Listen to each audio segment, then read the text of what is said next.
नमस्कार, मी सुवर्ण. दुपारच्या 2च्या बुलेटिनमध्ये आपल्या सगळ्यांचं स्वागत. पुण्यातील तळेगाव इथं प्रस्तावित असलेला वेदांता फॉक्सकॉन प्रकल्प गुजरातच्या डोलेरामध्ये हलवल्याची बातमी आल्यानंतर राज्यात खळबळ उडालेली आहे. आरोप प्रत्यारोप सुरू झालेले आहेत. असं असतानाच वेदांता फॉक्सकॉनचा अहवाल न्यूज 18 लोकमतच्या हाती आलाय. या अहवालानुसार गुजरातच्या डोलेराची जागा प्रकल्पासाठी अयोग्य असल्याचं वेदांता फॉक्सकॉन कंपनीच्या अहवालात नमूद करण्यात आलंय. तसंच या कंपनीने डोलेराऐवजी महाराष्ट्रातील तळेगावचीच जागा अगदी योग्य असल्याचं म्हटलंय. तसंच अहवाल वेदांता फॉक्सकॉन कंपनीनं राज्य सरकारकडे पाठवल्याची ही माहिती समोर आली आहे.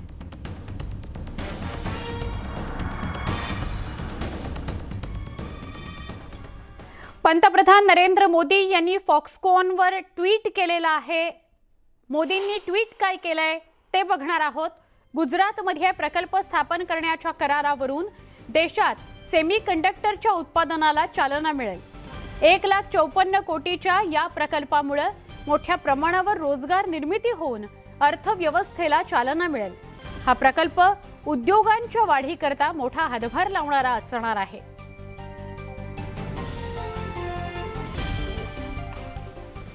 फॉक्सकॉन प्रकल्प महाराष्ट्रातून गुजरातमध्ये गेलाय. यावरून मविया आणि शिंदे समर्थक भाजपमध्ये आरोप प्रत्यारोप सुरू झालेत. वेदांतासाठी तत्कालीन मविया सरकारकडून कशी सवलतींची खैरात करण्यात आली होती याची आकडेवारी जाहीर करण्यात आली. तर मविया सरकारच हा प्रकल्प राज्यातून जाण्याकरता जबाबदार आहे असा आरोप उद्योगमंत्री उदय सामंतांनी केलाय. आपलं सरकार स्थापन होऊन फक्त 2 महिनेच झालेत असा बचावही त्यांनी केला.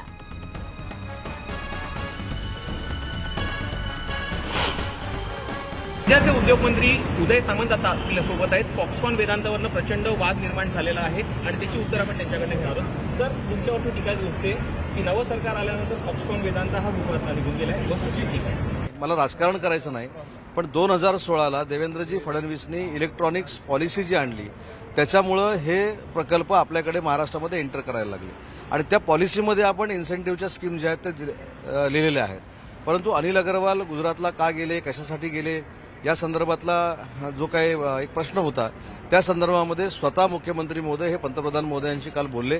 त्यांनी देखील पंतप्रधान महोदयांना विनंती केली. पंतप्रधान महोदयांनी देखील सांगितलं की ज्या पद्धतीनं एखाद्या इंडस्ट्रियलिस्टला तात्काळ काही निर्णय लागतात ते मागचे सरकार देऊ शकलं नाही, परंतु युवा पिढीचा पूर्ण पंतप्रधान महोदयांवर आणि विशेषतः महाराष्ट्रातले मुख्यमंत्री उपमुख्यमंत्र्यांवर विश्वास आहे. पंतप्रधान महोदयांनी आश्वस्त केलेलं आहे की येत्या काही कालावधीमध्ये एवढा किंवा याच्यापेक्षा मोठा प्रोजेक्ट हा महाराष्ट्राच्या युवा पिढीची बेरोजगारी दूर करण्यासाठी दिला जाईल. हे आश्वासन स्वतः पंतप्रधान महोदयांनी मुख्यमंत्री महोदयांना दिलेलं आहे. सर, जसं तुम्ही म्हणालात की एखादा प्रोजेक्ट 15-20 दिवसात किंवा 30-40 दिवसांमध्ये जात नाही. तुम्ही आमच्या गणपतीच्या कार्यक्रमात आला होता तेव्हा तुम्ही सांगितलं होतं की हा तुमचा फक्त मोठा नाही तर हा ड्रीम प्रोजेक्ट आहे, सेमीकंडक्टरचा प्रोजेक्ट आहे, राज्याला याचा फायदा होणार आहे आणि अचानक काही दिवसांमध्ये असं चित्र निर्माण होत आहे. म्हणजे एक तर आपल्याला खात्री आहे की वेदांता प्रोजेक्टला जे काही लागेल ते देऊन आम्हाला तो या ठिकाणी आणायचा होता. परंतु अधिकाऱ्यांची चर्चा केल्यानंतर एक लक्षात आलं की ज्या पद्धतीनं ज्या स्तरावर त्यावेळी जी मदत पाहिजे होती ती कदाचित न मिळाल्यामुळं हा निर्णय घेतला गेलेला आहे. आणि असे अनेक प्रोजेक्ट आहेत. आज विरोधक आमच्यावर टीका करतायत की वेदांता गेला याबद्दल दुःखच आहे. त्याच्याबद्दल काय आम्ही ते नाकारत नाही. ते का गेला का नाही गेला या संदर्भातली आम्ही चर्चा नक्की करू. परंतु अनेक प्रोजेक्ट असे आहेत आणि 2.5 वर्षामध्ये उद्योगधंद्यांची झालेली जी परिस्थिती आहे त्याला कायमस्वरूपी आपण करोनाचं कारण देतो. मग करोनाचं कारण दिल्यानंतर आम्ही असं कधी म्हटलंय का की ते तुमच्यामुळे झालं. शेवटी अशा औद्योगिक विकासामध्ये किंवा महाराष्ट्राच्या विकासामध्ये सगळ्यांनी एकत्र राहिलं पाहिजे. आणि मी महाराष्ट्रातल्या युवा पिढीला देखील आश्वस्त करतो की स्वतः पंतप्रधान महोदय यांनी शब्द दिलेला आहे. मुख्यमंत्री महोदय उपमुख्यमंत्री महोदय या सगळ्या संदर्भामध्ये चर्चा करतायत. एवढा प्रोजेक्ट किंवा याच्यापेक्षा मोठा प्रोजेक्ट महाराष्ट्राला काही दिवसामध्ये आम्ही आणून दाखवू आणि बेरोजगारी दूर करण्यामध्ये त्याच्यामध्ये आम्हाला यश मिळेल. कॅमेरा पर्सन नवनाथ कोंडेकरसह तुषार शेटे, न्यूज 18 लोकमत. मुख्यमंत्री एकनाथ शिंदेंनी पंतप्रधान नरेंद्र मोदींसोबत या संदर्भात चर्चा केली. रात्री दूरध्वनीवरून दोन्ही नेत्यांमध्ये चर्चा झाली. उद्योग आणि गुंतवणुकीबाबत दोघांमध्ये चर्चा झाल्याचं समोर येत आहे. फॉक्सकॉन प्रकल्प गुजरातमध्ये गेल्यानं राज्य सरकारवर विरोधकांनी टीकेची झोड उठवली आहे. दरम्यान फॉक्सकॉन प्रकल्प हा राजकीय दबावातून गुजरातला नेला. अजित पवारांनी असा आरोप केलाय. अजित पवारांनी केंद्रावर हा आरोप केलेला आहे. ढोलेरा इथं हा प्रकल्प आता होणार आहे। गुजरातच्या तुलनेत ढोलेरामध्ये सुविधाच नाहीये। विरोधी पक्षनेते अजित पवार यांनी मुख्यमंत्री एकनाथ शिंदे यांना वेदांता ग्रुप प्रकल्प गुजरातला होत असल्यानं हा प्रकल्प राज्याच्या बाहेर जाऊ देऊ नका असं पत्र लिहिलेलं आहे।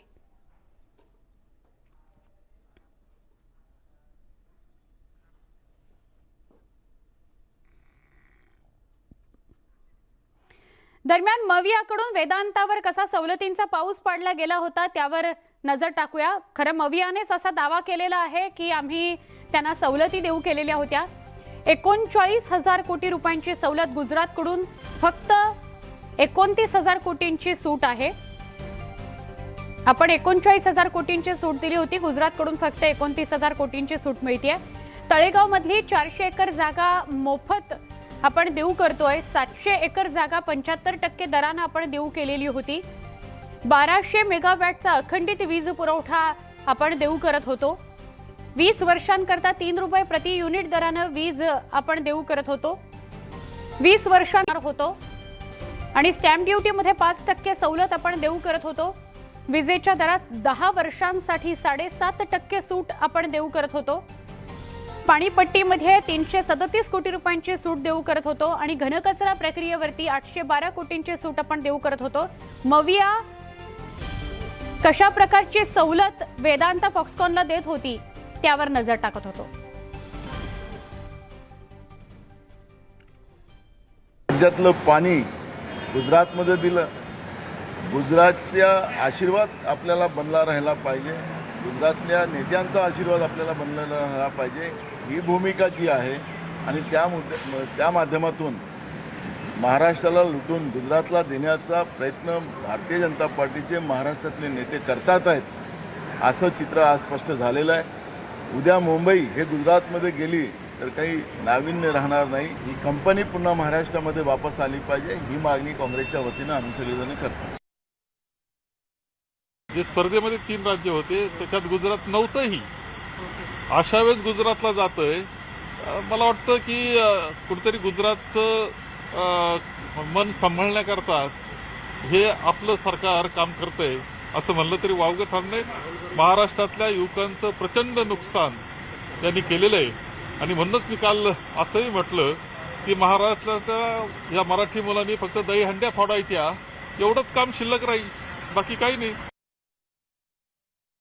रोजगाराची युवकांना एवढी गरज असताना हे महाविकास आघाडी सरकार ज्यावेळेला होतं त्यावेळेला जे काही प्रकल्प त्या ठिकाणी आले होते ते आत्ताचे जे सरकार आहे शिंदे आणि फडणवीस सरकार किंवा ईडी सरकार जरी तुम्ही म्हटलं तरी चालेल, तर त्यांच्या बेजबाबदारीमुळे ते बाहेर निघून गेलं। खरं असं जर होत असेल तर कसं काय महाराष्ट्राची डेव्हलपमेंट होणार? आणि सगळा फोकस या लोकांचा अहमदाबादवर, सगळा फोकस गुजरातवर आहे सेंट्रल गव्हर्नमेंटचा। महाराष्ट्रापासून मुंबई तोडण्याचा सुद्धा त्यांचा कट आहे। जेव्हा ठरलं होतं MOU साईन झाला होता, मग असं काय घडलं 24 तासात की हा दुसऱ्या राज्यात हा प्रोजेक्ट गेलेला आहे? अतिशय दुर्दैवी आहे आणि माझी सगळ्या माध्यमांनाही विनंती आहे का हा आपण सगळा प्रोजेक्ट हा सिरियसली आणि अतिशय गांभीर्याने, हा काय तू मेमेवाला विषय नाही आहे, हा अतिशय गांभीर्याने सगळ्या पक्षांना एकत्र कॉन्फिडन्समध्ये घेऊन माननीय मुख्यमंत्री आणि उपमुख्यमंत्र्यांनी एक अर्जंट मीटिंग लावली पाहिजे आणि याच्यातून चर्चेतून महाराष्ट्राचं हित जर जपायचं असेल तर सगळ्या पक्षांनी एकत्र येऊन याच्यातून मार्ग काढला पाहिजे। महाराष्ट्रामध्ये सन्माननीय श्री एकनाथ शिंदे साहेब यांना मुख्यमंत्रीपदी बसवण्याची किंमत गुजरात सरकारने वेदांत फॉक्सकॉन कंपनी ही महाराष्ट्रातनं काढून गुजरातमध्ये घेऊन त्या पद्धतीने वसूल केलेली आहे। एकनाथ शिंदे साहेबांना मुख्यमंत्र्याची किंमत, गुजरात मुख्यमंत्रीपदी बसवण्याची किंमत गुजरात सरकारने वसूल केली का, हा प्रश्न आता निर्माण झाला आहे। हा विषय महाराष्ट्राच्या दृष्टीने अत्यंत गंभीर असा विषय आहे। आधीचं सरकार असेल ना तर हे सरकार असेल, नेमका काय त्रुटी महाराष्ट्राकडनं राहत आहेत आणि प्रत्येक वेळा प्रोजेक्ट गुजरातला का जातोय, गुजरातचं काय वेगळं देतं जे महाराष्ट्र देऊ शकत नाही? मला असं वाटतं राजकारण विरहित या गोष्टींचा विचार झाला पाहिजे आणि त्याच्यावर उपाययोजना झाली पाहिजे। आमचे प्रतिनिधी विनोद राठोड यांच्याशी सविस्तर बोलूया. विनोद, एका बाजूला आरोप प्रत्यारोप होत आहेत, आधीच्या सरकारमुळे हा प्रकल्प गेला, आत्ताच्या सरकारमुळे हा प्रकल्प गेला. आरोप प्रत्यारोप होत राहतील, त्याविषयी तर अधिक माहिती देच. मात्र महत्त्वाचा मुद्दा हा आहे की जो अहवाल वेदांताकडून समोर आलाय त्यात तर हे स्पष्ट लिहिलंय की तळेगावची जागा जास्त योग्य आहे.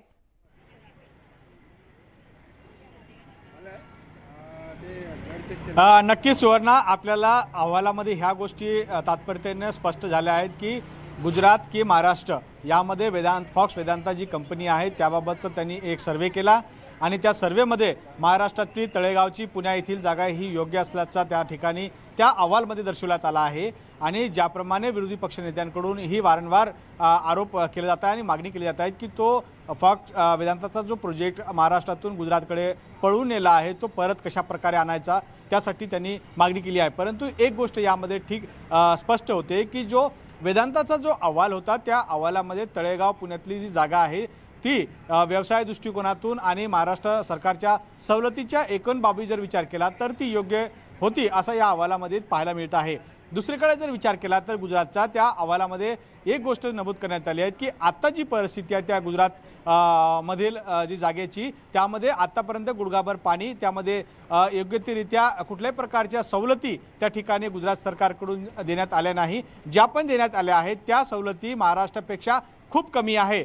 वाहतूक दळणवळणीचा सगळ्यात मोठा त्या ठिकाणी मार्ग एकंदरीत अडचणीचा आहे या अहवालामध्ये करण्यात आला आहे. दुसरा आहे की तो मजूर वर्ग त्या ठिकाणी योग्यरित्या मिळत नाही आणि त्यांना नेण्यासाठी मोठा खर्च त्या ठिकाणी लागतो.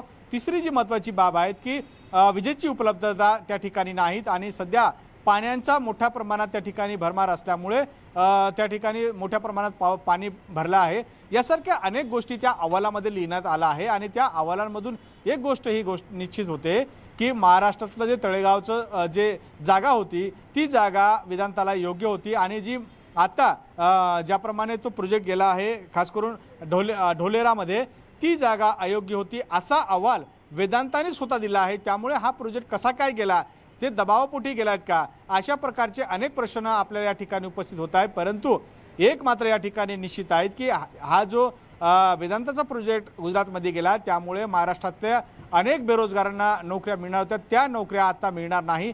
जवळपास 1.5 लाख नोकऱ्यांचा या ठिकाणी अंदाज बांधला जात होता, तो आता प्रोजेक्ट या ठिकाणी आपल्याला मिळणार नाही. कारण जे महाराष्ट्रामध्ये बेरोजगारी आहे ते बेरोजगारांना रोजगार देण्याचा हा प्रयत्न होता. परंतु राष्ट्रवादी काँग्रेस पक्षाकडून हे आरोप मात्र करण्यात येत आहेत की मुख्यमंत्री एकनाथ शिंदेंना बनवलं त्याची किंमत आता गुजरातने वसूल केली आहे असंही बोललं जात आहे. आणि दुसरीकडे विरोधी पक्षनेते अजित पवार यांनी मुख्यमंत्र्यांना पत्र लिहून हे स्पष्ट केलं आहे की त्यांनी कुठल्याही परिस्थितीमध्ये तो प्रोजेक्ट मात्र या ठिकाणी परत आणावा, त्याशिवाय कुठल्याही प्रकारचा मार्ग नाही. मात्र या ठिकाणी आता एक गोष्ट विनोद, धन्यवाद ही माहिती दिल्याबद्दल. अधिक माहिती तुझ्याकडनं घेत राहू. महत्त्वाचा हा विषय आहे. मात्र थेट जाणार आहोत रशियाला. अण्णाभाऊ साठे यांच्या पुतळ्याचं अनावरण होत आहे रशियामध्ये. उपमुख्यमंत्री देवेंद्र फडणवीस या कार्यक्रमामध्ये सहभागी आहेत. I am really happy that starting today the sculpture image of Anabhau Sathe will become a real decoration of our library and will add to the collection of monuments of outstanding personalities.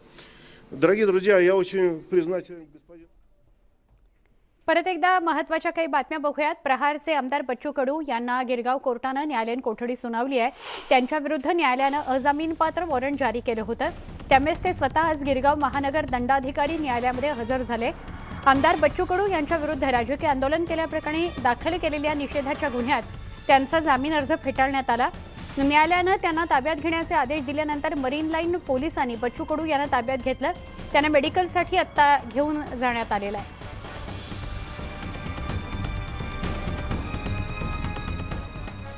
दुष्काळी बीड जिल्ह्यामध्ये पाण्यासाठीची वणवण भटकंती थांबावी याकरता केंद्र आणि राज्य सरकारच्या वतीनं जलजीवन मिशन योजना राबवली गेली आहे.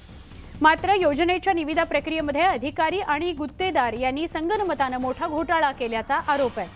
मर्जीतील गुत्तेदाराला नातेवाईक आणि मर्जीतील गुत्तेदाराला निविदा मिळवून देताना नियम धाब्यावर बसवण्यात आले. यात कोट्यवधींचा भ्रष्टाचार झाला, घोटाळा झाला असा आरोप होतोय. त्यामुळे जिल्ह्यातील 408 पाणीपुरवठा योजनांची कामं वादाच्या भोवऱ्यात अडकली आहेत. ग्रामीण पाणीपुरवठा विभागानं काढलेल्या जलजीवन मिशनच्या निविदा लिपिकाच्या मुलासह कुटुंबातील तिघांना 50 कोटींची कामं वाटण्यात आली, तर मर्जीतील फक्त 10 ते 15 गुत्तेदारांनाच या निविदेची खैरात वाटण्यात आली। शासकीय कर्मचाऱ्यांच्या मुलांना त्याच कार्यालयात गुत्तेदारी करता येत नाही हा नियम असताना सुद्धा लिपिक शिवाजी चव्हाण यांच्या कर्मचाऱ्यांना मुलगा, मुलगी आणि पुतण्याला तब्बल 50 कोटीची निविदा मिळवून दिली। याबाबत थेट ईडी आणि आयकर विभागाकडे लेखी तक्रार करणार असल्याचं सामाजिक कार्यकर्ते सुभाष सपकाळ यांनी सांगितलंय।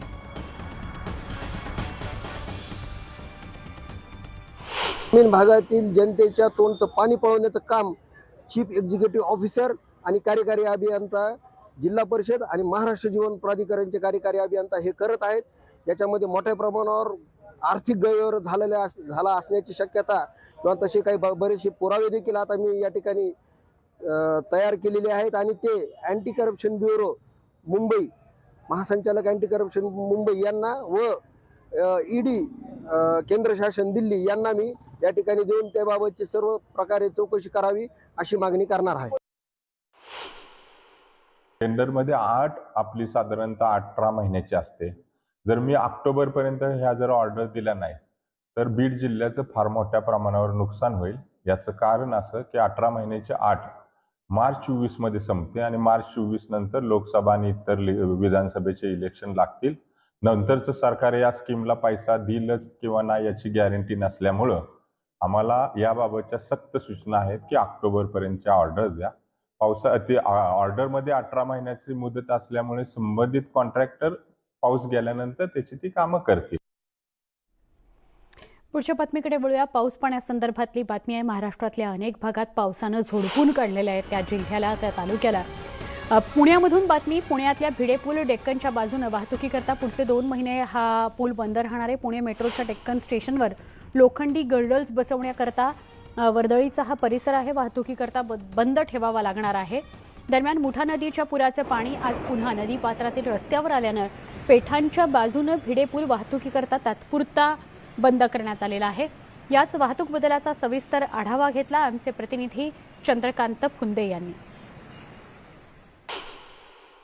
पुण्यातला वर्ल्ड फेमस भिडे पूल पुन्हा एकदा वाहतुकीसाठी बंद करण्यात आलेला। आता आपण पाहू शकतो खडकवासला धरणातलं पाणी सोडल्यामुळं आता हे पाणी पुन्हा एकदा पुलावर चढायला लागले आणि तिकडे नदीपात्रातला रस्ता पाणी खाली गेल्यामुळं हे तात्पुरतं बंद करण्यात आलेलं भिडे पूल पेठेच्या साईडनं। पण तिकडची जी डेक्कनची साईड दिसते ना ती मात्र पुढचे 2 महिने बंद राहणार आहे मेट्रोच्या कामासाठी। आता आपण काम बघू शकतो इथं मेट्रोचं JCB आणि ते वरती त्यांना गर्डर चढवायचे मेट्रो स्टेशनसाठी आणि त्याला 2 महिने लागणार, म्हणून डेक्कनवरनं खाली भिडे पुढकडे येणारी वाहतूक पुढचे 2 महिने बंद राहणार आहे। पण इकडं नदीपात्रातली वाहतूक मात्र चालू राहील इकडं दोन्ही साईडने। पण आत्ता पाणी असल्यामुळे आता ती वाहतूक बंद आहे। थोडक्यात आज दिवसभर भिडे पूल कदाचित पाण्याखाली राहू शकतो, म्हणून ही वाहतूक बंद ठेवण्यात आलेली। पण एकूणच या निमित्ताने पुन्हा एकदा पुण्यातला भिडे पूल चर्चेत आलेला आहे आणि लोकांना हा वाहतुकीसाठी सध्या तरी तात्पुरता बंद असणार आहे। व्हिडिओ जर्नलिस्ट गणेश कदमसह चंद्रकांत फुंदे, न्यूज 18 लोकमत, पुणे। न्यूज 18 लोकमतच्या बातमीचा इम्पॅक्ट झालाय। उद्योग मंत्री उदय सामंतांनी डोंबिवली प्रदूषणाची गंभीर दखल घेतलेली आहे। ते स्वतः डोंबिवलीला जाणार आहेत, तर तातडीची बैठक त्यांनी तिथं बोलावलेली आहे। प्रदूषणासंदर्भात डोंबिवलीतली ही बैठक असेल। केमिकलयुक्त लाल पाणी रहिवासी विभागात सोडलं जात आहे, यावर तातडीनं बैठक बोलवण्यात आलेली आहे। डोंबिवली MIDC मधील कंपन्यांनी बेकायदा केमिकलयुक्त पाणी नद्यांमध्ये नाल्यांमध्ये सोडलेलं आहे, त्यामुळे बैठक घेऊन कारवाईचे आदेश ते देतील असं उदय सामंत न्यूज 18 लोकमतशी बोलताना म्हणाले। आमचे प्रतिनिधी अजित मांढरे यांच्याशी सविस्तर बोलूया। अजित, हा तर गंभीर प्रश्न आहे प्रदूषणाचा। MIDCचं अनेक कंपन्यांचं केमिकलयुक्त आणि दुर्गंधीयुक्त असं पाणी नाल्यांमध्ये नद्यांमध्ये सोडलं जातं, त्याचा रहिवासी भागाला प्रचंड त्रास होतो। वारंवार याविषयी आपण आवाज उठवलेला आहे, आत्ताची काय अपडेट? सुवर्ण, आज सकाळी ज्यावेळेस शशिकांत कोकाटे नावाचे एक जागरूक नागरिक आहेत, त्यांनी MIDC भागातील डोंबिवली MIDC भागामध्ये केमिकल सोडल्यामुळे रस्त्यावरती नाल्यामध्ये कसं केमिकलयुक्त घातक केमिकलयुक्त लाल पाणी सर्वत्र पसरलेलं आहे।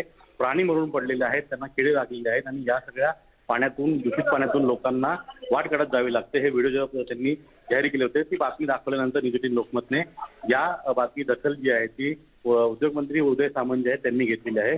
याविषयी त्यांनी अधिकाऱ्यांशी विचारणा करून हे नेमकं हा प्रकार नेमका काय आहे, कशामुळे हे पाणी होतंय, तिथली साफसफाई का केली जात नाहीये. इतर भागात तुम्ही MIDC बघितल्या तर लोक तिथे नाक उघडं ठेवून म्हणजे श्वास घेऊ शकतात, इतकी चांगली परिस्थिती आहे. मग डोंबिवलीमध्ये अशी परिस्थिती काय नाहीये, या सर्व विषयी त्यांनी चर्चा केली आहे. आणि जी माहिती आपल्याला उदय सामंत यांच्या जे संपूर्ण चमू आहे त्यांच्यावरून कळल्यानुसार आज संध्याकाळी ते डोंबिवली MIDCच्या अधिकाऱ्यांची बैठक घेणार आहेत आणि त्या बैठकीमध्ये याविषयी ते विचारणा करणार आहेत, जाब विचारणार आहेत की अशा पद्धतीच्या दुर्गंधीयुक्त केमिकल किंवा घातक केमिकल का सोडलं जातं आणि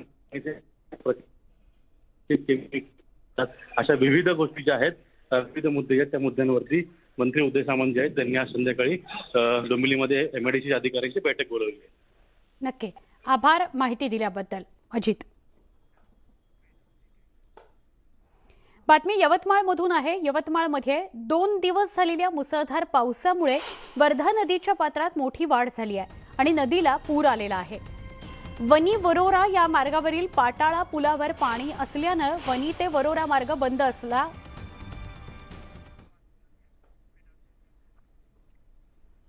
रशियामध्ये जातोय थेट doctor Vinay Sahasrabuddhe, professor Sanjay Deshpande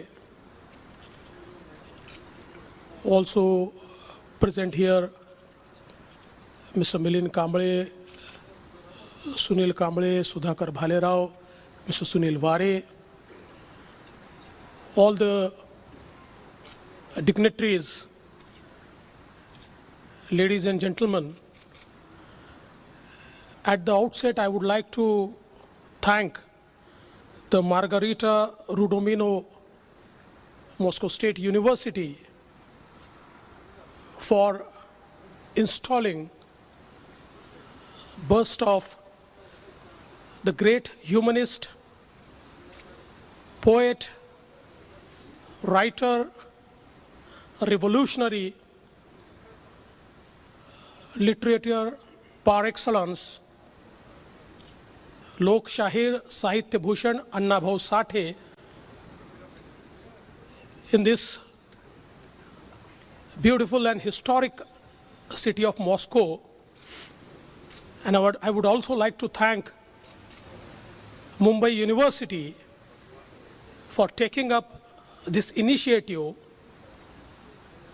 which has made all of us witness this very historical moment. I would like to also thank the dignitaries for giving me this opportunity to be part of history by unveiling the statue at my hands. All of us know the work of Anna Bhau Sathe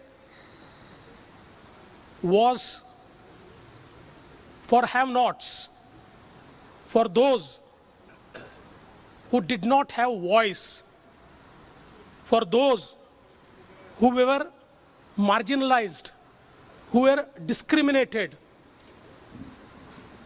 And the power of his words was so immense that even those who never thought about raising their voice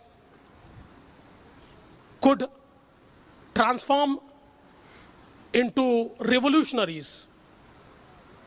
I'm very happy that he has a great connect with Russia. His Ballad of Stalingrad and his travelogue on his visit to Russia are two things which have brought India and Russia very close. Having said that, I would like to express few things in Hindi. मैं Moscow state library का बहुत बहुत आभार व्यक्त करता हूं कि महाराष्ट्र के और भारत के एक ऐसे व्यक्ति का स्टैचू आज यहाँ पर उद्घाटित हो रहा है, जो वंचितों के आवाज थे, जिन्होंने अपने जीवन में मात्र एक दिन स्कूल में पढ़ाई की थी, क्योंकि सामाजिक परिस्थितियों के कारण उन्हें पढ़ने की इजाजत नहीं मिली, और 11 साल की उम्र में जो व्यक्ति 227 किलोमीटर पैदल चलकर मुंबई आया और बिना किसी फॉर्मल एजुकेशन के उस व्यक्ति ने 37 पुस्तकें, 19 कथाएं, 14 फोक प्लेज, 11 पोवाड़े, 3 नाटक और 100 से ज़्यादा गाने लिखे, और हर गाने में और हर कथा में सामाजिक आशय था। और विशेष रूप से उनका जो कंट्रीब्यूशन भारतीय स्वतंत्रता के समर में, गोवा की मुक्ति में और संयुक्त महाराष्ट्र में है, उसे कभी भुलाया नहीं जा सकता, क्योंकि उनके हर शब्द से एक अंगार लोगों के बीच तैयार होता था, और उस अग्नि से सामान्य व्यक्ति प्रज्वलित होकर एक प्रकार से आवाज अपनी बुलंद करता था। और फकीरा जैसी उनकी पुस्तिका ने इस प्रकार के चरित्रों को सामने लाया कि सोशल डिस्क्रिमिनेशन के बावजूद भी जिन्होंने लड़ाई की। और मैं ऐसा मानता हूं कि अण्णाभाऊ साठे भारत और रशिया के बीच एक रिश्ता थे, इसलिए उनका स्टालिनग्राड का पोवाड़ा हो या फिर उन्होंने जब रशिया का दौरा किया उस समय के उनके अनुभव हो, इन सारी चीज़ों ने एक बहुत ही रशिया और भारत को करीब लाने का प्रयत्न किया है। विशेष रूप से आज हम लोग ये मानते हैं कि जिस प्रकार से वे डॉक्टर बाबा साहेब आम्बेडकर जी से प्रेरित थे, और जैसा उल्लेख किया कि रशिया की क्रांति से भी उनको प्रेरणा मिली थी, उनको भारत का मैक्सिम गोर्की भी कहा जाता है, और वे मानते थे कि हम तो हमारी संस्कृति में मानते हैं कि जो पृथ्वी है वो शेषनाग के मस्तक पर है, लेकिन अण्णाभाऊ साठे कहते थे पृथ्वी शेषनाग के मस्तक पर नहीं है, पृथ्वी ये मजदूरों की हथेली पर है। ऐसा कहने वाले अण्णाभाऊ साठे, इन्होंने मजदूरों की, दलितों की, शोषितों की, पीड़ितों की बात को दुनिया के सामने लाने का प्रयास किया है। वैसे तो समय कम है, अण्णाभाऊ के बारे में जितना कह सके उतना कम है। ये केवल व्यक्ति नहीं थे, वे एक संस्था थे। He was a university in himself, वो खुद एक विद्यापीठ थे। और ऐसे व्यक्ति का एक स्टैचू आज इस यूनिवर्सिटी में लग रहा है। I would like to thank you, मैं आपको बहुत बहुत धन्यवाद देता हूं। एक बहुत ही अनोखा और गौरवशाली इस प्रकार का क्षण है, और इस क्षण का साक्षीदार होने का मौका आपने दिया, इसलिए आपका बहुत बहुत आभार व्यक्त करते हुए मैं अपने शब्दों को विराम देता हूं। जय हिंद, जय महाराष्ट्र, जय भारत, जय Russia. Thank you very much, sir. Sorry, just no translation to Russian. Краткое содержание того, что было сказано. Уважаемые высокопоставленные лица, все собравшиеся здесь гости, здравствуйте. Я хотела бы поблагодарить библиотеку иностранной литературы. Devendra फडणवीसांच्या हस्ते अण्णाभाऊ साठे यांच्या तैलचित्राचं अनावरण होत आहे. त्याचीच ही थेट दृश्य न्यूज 18 लोकमतच्या माध्यमातून आम्ही आपल्यापर्यंत पोहोचवत आहोत. रशियात लोकशाहीरांचा गौरव होताना पाहतोय आपण. देवेंद्र फडणवीसांच्या हस्ते आज अण्णाभाऊ साठे यांच्या पुतळ्याचं अनावरण होणार आहे. मॉस्को रशियामध्ये हा सोहळा संपन्न होतोय.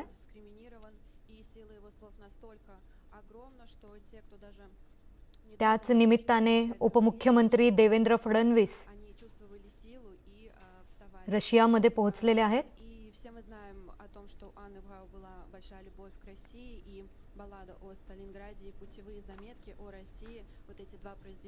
आज या ठिकाणी अण्णाभाऊ साठे यांच्या तैलचित्राचं अनावरण होणार आहे. Thank you very much, sir. Now, after this, I invite His Excellency Mr. Rahul Narvekar, sir, Speaker, Maharashtra Legislative Assembly, to say your words in 2 minutes, sir. Then, after this, for all the honorable speakers, after this, again, we have extensive program.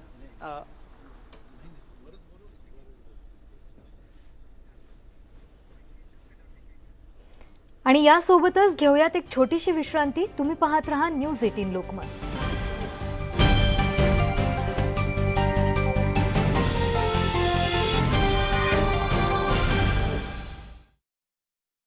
एक असलेला खडकपूर्णा प्रकल्प 89.74% भरलाय.